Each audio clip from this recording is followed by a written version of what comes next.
Hi, Happy New Year. Today I am going to be talking about my favorite book that I read in 2024, which has quickly become possibly my favorite book ever. It is called Eating Stone by the author Ellen Meloy.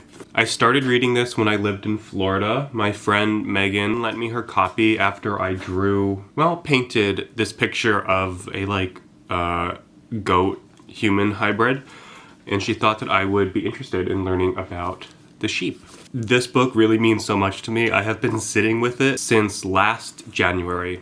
I've read it entirely twice, and I have gone through all of my annotations, and I have some things to discuss. Ellen Meloy is a poet and author who lived in Bluff, Utah, and also Montana. She would go between the two. Unfortunately, she died in November 2004, so somehow the timing of me reading it was interesting because it was like 20 years since her death. And I've really fallen completely in love with her writing. I just finished her other book, Anthropology of Turquoise, one of her other books. I have her book, The Last Cheater's Waltz. My parents got me Raven's Exile for Christmas, which I started yesterday. And then I have Seasons, which is like transcriptions of her short stories that she read on Utah NPR. Now that I've validated my Ellen Meloy Stan card, let me begin. Eating Stone is about her year studying a group of bighorn sheep that she calls the Blue Door Band. The species of sheep is Ovis canadensis nelsoni, or the desert bighorn sheep. I went on to learn that there are 4 subspecies of Ovis canadensis. The Nelsoni subspecies has the largest horns out of all of them. I never really considered sheep. I'm sort of a new fan of mammals in the past couple years, but I always like things that have horns. I think horns are super cool. I love the Ovis sheep so much that I named that little dickhead cat Ovis. I found him outside my apartment in June during my second read of Eating Stone, and I was like, he is so Ovis. Like, you guys know I love a unique name. Also, I have a friend whose username is Sheeps, so hi Raymond if you're watching. Something to know about Ellen Meloy is that she's entirely in love with the desert landscape that she lives in, which is why like all of her books are about that. And that's part of the reason that she loves the bighorn sheep so much, is because they are philopatric, meaning that they are completely like adapted and evolved to live in this very specific environment. Yo! They have the cloven hooves to help them balance on steep terrain. They're extremely fast, and something that I really hadn't thought about, these sheep need open environments with like non-dense vegetation because that's how they flee from predators, and they actually get really nervous if they are in a space. I mean, they don't live surrounded by vegetation, but they wouldn't because they need the open space to run away from things like cougars. So she follows the Blue Door Band throughout an entire year, or an entire like breeding season, from the rut to calving to raising the calves. And in between, she takes chapters to talk about other populations of bighorn sheep. A really poignant example is San Andreas U67. Sorry, Ovis gotta go.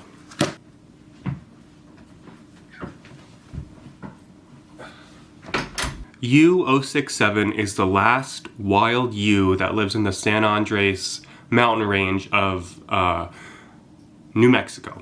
Just so you know, the most west I have ever visited is Minnesota, so I'm completely unacquainted with this landscape, which I think is why I love it so much. One of my best friends from childhood moved to Colorado a couple years ago, and hopefully this year I will visit her and we can go on a sheep trek. Ellen picked San Andres U67 as a microcosm of what is happening to bighorn sheep populations all over the country. This was published in 2005, so I don't really know how the population dynamics have changed. The wild sheep populations were decimated by domestic sheep, and they would introduce mites and scabies and these diseases that would completely wipe out the population of wild bighorn sheep. San Andreas U67 is interesting because she has no horns. Ellen references this photo of U67 taken by a helicopter that was doing surveys, and it's her with her calf on the ledge of a cliff, and they're sort of looking up at the helicopter in fear.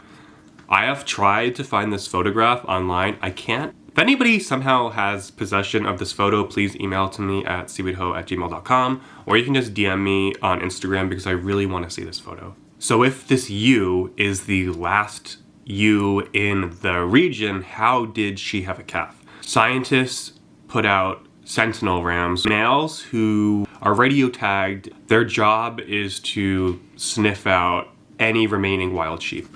They only found her, and then she got impregnated. And Ellen focuses on this ewe in particular is because the subtitle of the book is Imagination and the Loss of the Wild. Towards the end of the book, Ellen is checking in with her friend who's a scientist that studies bighorn sheep, and she wants to know the fate of San Andreas U67, but she's also worried that maybe she has died at this point. But I do not want her to tell me that the last native sheep in the Chihuahuan Desert has died. That passage would press on us a great weight. Throughout the book, Ellen posits a lot of questions about where nature ends and where management begins. She writes about the, quote, moral debate turning wild populations into managed populations. Now that humans have impacted wildlife so much, it's hard to say when we should stop, even in the face of extinction and loss. To contemplate this emptiness is the cruelest, loneliest course of the imagination. One of my favorite parts of the book is when she reveals what the title means. So it's actually funny, when Megan first lent me this book, we were like, what the heck is an eating stone? Is it like a thing, like the eating stone, like the stone that you eat off of? Is it a reference to mountain goats that lick mountains for salt? Some of you might remember that Tumblr meme from 10 years ago. In one of the final chapters, the game wardens auction off a permit to a hunter to kill a single bighorn sheep. Ellen goes to dinner. On her plate is a piece of Ram 1000. She writes, "The taste of meat lingers on my tongue. Rain in river, bedrock to soil to plant to milk to bone, muscle in sinew. I am eating my canyon, eating stone." I literally just got chills. Wow, that's so visceral. Just imagine trying to eat a rock. That's what she's describing, because she's become so enamored with these sheep that the idea of consuming them has such a weight and a disgust. She deals with this a lot, eating wildlife, even if it's sustainably caught. And I don't know, I was a vegan for 5 years. I haven't been since 2019 because I had really bad health problems that I'm still dealing with because of that. She is making me think damn, I should not be eating meat anymore. And just to talk about her brilliant writing a little more, there's this one chapter where she's out in the field. They notice 2 rams on an island in the middle of the river. And throughout the chapter, she just keeps saying, ewes don't like to get their feet wet. The river is a firm boundary. The ewes won't cross it. They hate to get their feet wet. She will run for her life when she hears a helicopter. She won't cross the river. She will hate to get her feet wet. Do you think they cross the river, I ask? Ewes hate to get their feet wet, Nike says. This line that she just keeps repeating as scientific fact was a toss-off comment that you would almost give a child.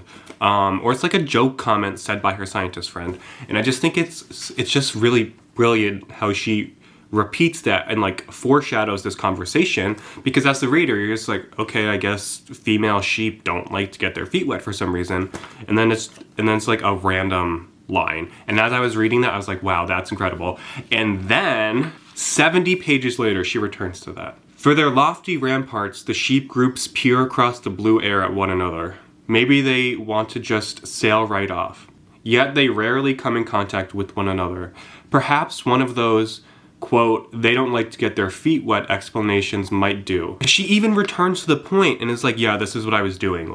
This sentence means absolutely nothing. Something that she does as an author is sprinkle in aphorisms. I don't even know if they're true aphorisms, but she'll just say a statement and just end a paragraph or a chapter with a statement that's so definite and final. I don't know, this one appeals to me. She just wrote like, time is running out.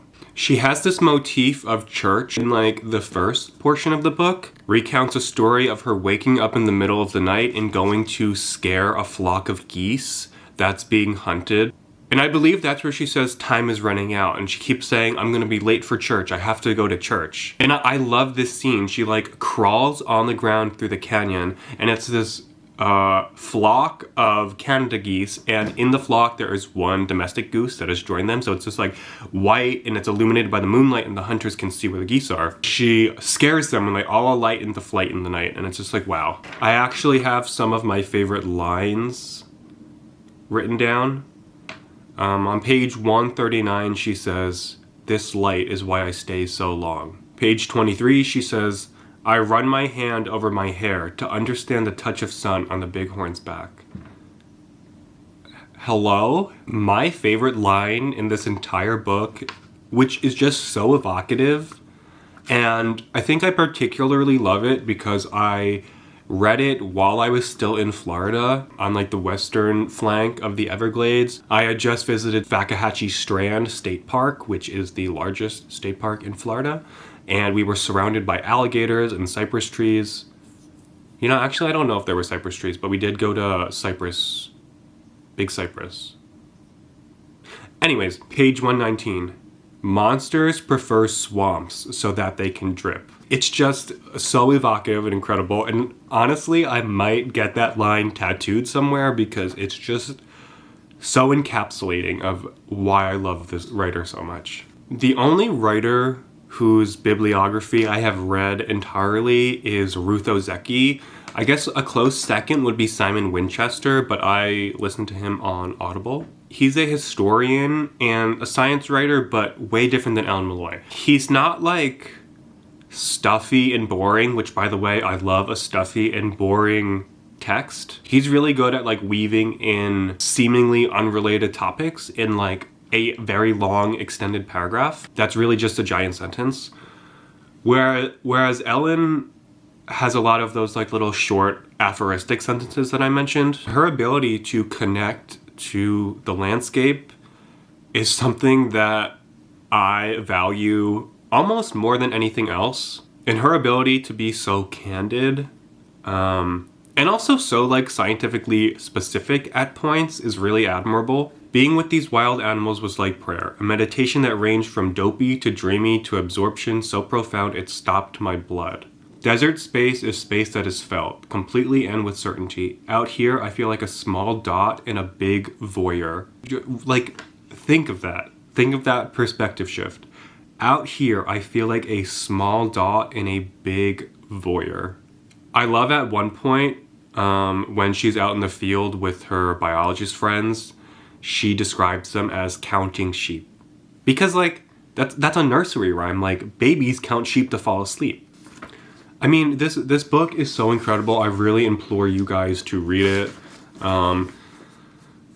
There's so much information on the desert, of course, on the geology. She talks a lot about Native American communities. She's not an armchair anthropologist. She's really out there speaking to people. And originally I was gonna do this like super long video on all of her books and trying to like weave them together into a thesis, but it just got too overwhelming. But I mean, for example, in the Anthropology of Turquoise, she has this one chapter where she goes to the Bahamas and reckons with her ancestors as slaveholders on the islands. Thinking about how she died 20 years ago, honestly, sometimes I get really upset because there are so many things I would like to ask her or have her write about. Like, she just sleeps on the desert floor, like completely open to the elements, and I just want to know, like, have you been stung by a scorpion before? The end of the novel isn't super hopeful, but it's not overly depressing. I don't know. The end of the wild world, the emptiness will come, indeed has arrived. The absence may not be one of actual bodies, a physical loss of this bird or that mammal, a river of native fish or a band of homeland ungulates. Rather, it is a reduction of diverse nature into simplified biota that is entirely managed and dependent. It is a loss of autonomous beings, the self-willed fauna that gave us metaphor, that shaped human minds capable of identifying with all existence. As I loaded my day pack, it struck me that these forays into sheep country were futile and delusional. The end of the wild world, the emptiness, will come. However, the sun climbed, I was losing the cool of the morning. It will be hot out there, I thought. The heat will rise from the canyon and break the air into shimmering liquid waves.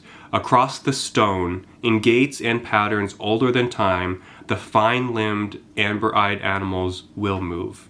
Happy New Year's, everybody. Thank you for spending your time viewing my pixels. I will be back very soon with another video.